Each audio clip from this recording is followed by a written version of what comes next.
तो ओजिमा ने अपनी रिसर्च करके ये पाया है कि कौन सा आसन ऐसा है जो इस चक्र को एक्टिवेट करता है। पिछली बार हमने एक हस्तपादासन की बात कही थी, तो आज दूसरा आसन है पश्चिमोत्तान आसन। और यहाँ हम इन बातों को भी समझेंगे कि समाज में जो आसन प्रचलित हैं और योग के जो आसन हैं उनमें क्या क्या डिफरेंस है करेंगे। पश्चिमोत्तान आसन, पूरी बॉडी फ्लैट कर दें। तो यहाँ ये समझने वाली बात है, जब आप किसी टूर्नामेंट में जाएंगे वो यहाँ ऐसे हाथ लगाएंगे, अगर स्पेस है तो नंबर कम देंगे, अगर स्पेस बिल्कुल नहीं है तो नंबर पूरे देंगे, पूरा फ्लैट, और कहेंगे सेंटर्स पे भी, संस्थानों पे भी देखो बॉडी कितनी फ्लेक्सिबल है। लेकिन योग मार्ग पे ये आसन पूरी तरह से ठीक नहीं है। तो योग मार्ग का कहना है कि आप जब आसन कर रहे हैं तो आपके मन के खुलने चाहिए। जवाब दो, अब तुम करके दिखाओ। अब क्या करना है आपने,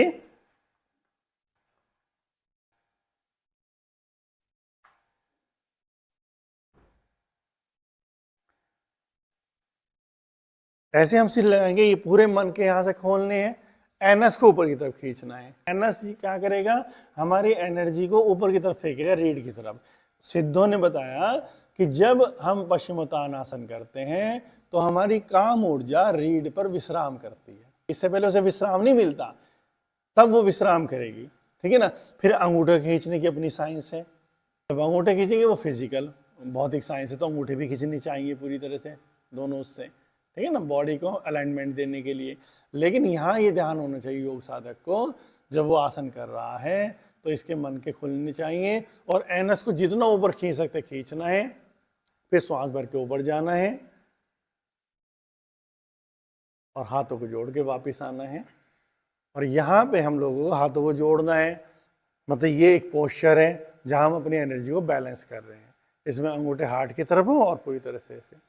योग के जो एक एक आसन है उसकी, उस पर पूरी रिसर्च है योग की। एक ही आसन पे पूरी रिसर्च है कि अंगूठे खींचने भी चाहिए, यहाँ से हम अलाइनमेंट देते हैं अंगूठों को खींचकर, क्योंकि यहाँ पे दो मेरिडियन जा रही है हमारी, एक स्प्लीन की मेरिडियन जा रही है। हमारी बॉडी जो में स्प्लीन है, स्प्लीन हमारा सीधा पृथ्वी तत्व से जुड़ा हुआ है स्प्लीन। एक हमारी लीवर की मेरिडियन जा रही है, ठीक है ना। तो दोनों मेरिडियन जब हम इसे पकड़ते हैं तो यहाँ पर ये पूरी उसको एक तो पृथ्वी तत्व से जोड़ते हैं और अलाइनमेंट देते हैं हमारी बॉडी को, स्प्लीन को और लीवर को। ये फिजिकल लेवल पे हुई बात। और एनर्जी लेवल पे हम एनएस को खींच के मन को खोलने का काम करते हैं बार बार। समझ में आ गया कि नहीं? तो इसी आसन को 3 बार सब लोग करेंगे, पाठ कराएंगे।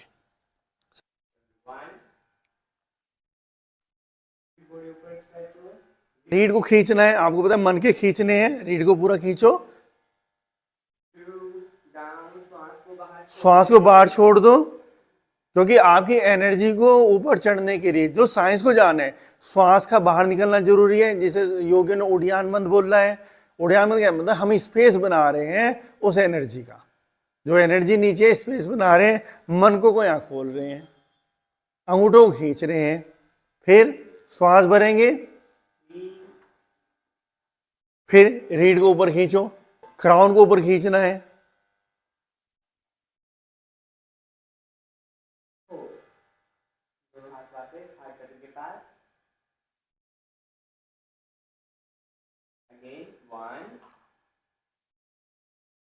सारा ध्यान क्या है, रीढ़ पर।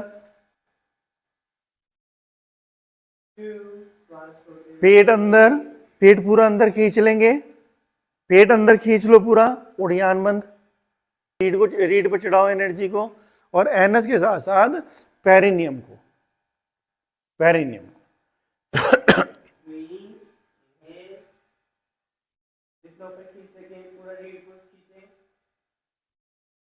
आपकी टेल बोन से लेके आपकी मिडल फिंगर तक पूरी बॉडी स्ट्रेच हो। तो चलो लास्ट टाइम 1,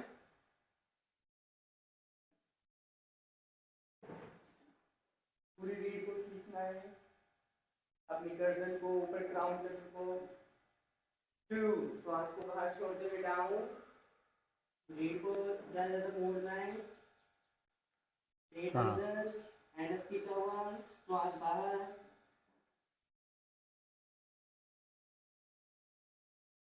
तो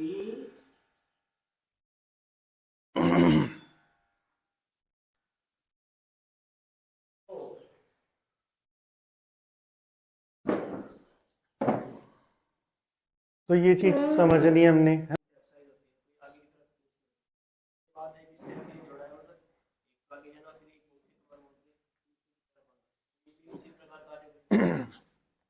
देखो, फ्लेक्सिबिलिटी गलत तो है नहीं, शरीर तल पर वो बहुत बड़ी लाभकारी है, कोई भी चीज गलत नहीं। अगर हम बात योग की करेंगे तो वहां योग की बात हो, अगर हम व्यायाम की बात करेंगे तो वहां व्यायाम की बात हो। व्यायाम के तल पे कोई गलत नहीं है। जो लोग फ्लैक्सीबल नहीं है उनके अलग नुकसान है।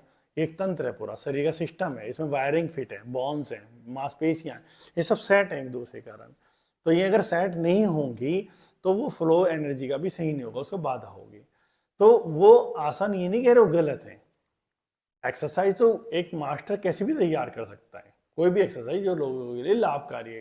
एक्सरसाइज का मतलब है बॉडी को अलाइनमेंट देना, तो बॉडी अलाइनमेंट में आनी चाहिए। उसमें ज़्यादा आप जितना फ्लेक्सिबल आपकी बॉडी होगी, आपकी पूरी बॉडी का फ्लो अच्छा रहेगा। लेकिन जब हम बात योग की करेंगे, योग साइंस की बात करेंगे कि जो ये आसन जब जन्मा है, अगर हम पश्चिमोत्तान आसन को भी परिभाषित करेंगे उसका भी अर्थ निकल के आएगा। तो उनकी जो योगों की इतनी रिसर्च है, वो रिसर्च खत्म नहीं होनी चाहिए। ये आपकी बड़ी जिम्मेदारी है ना। समझ में आ रहा है ना जो मैं कहना। कोई भी चीज गलत नहीं है, लेकिन एक व्यक्ति जो इस संसार में बहुत होशपूर्ण होता जा रहा है, बहुत समझ डेवलप कर रहा है, उसकी जिम्मेदारी बन जाती है। जितने ज्यादा ज्ञान उतनी बड़ी जिम्मेदारी। ये जिम्मेदारी बन जाती है उसकी कि कोई गलत चीज अगर समाज में जा रही है, जब वो बताए तो उस सही चीज को स्थापित रखे, तो उसकी जिम्मेदारी वो स्थापित रहे। तो आप कुछ भी एक्सरसाइज कर सकते हैं, करा सकते हैं, लेकिन आपको पता होना चाहिए। जब मैं योग की बात कर रहा हूँ, जब मैं किसी को पश्चिमोत्तानासन बता रहा हूँ, तो हम उसकी पूरी साइंस हमें पता हो। तो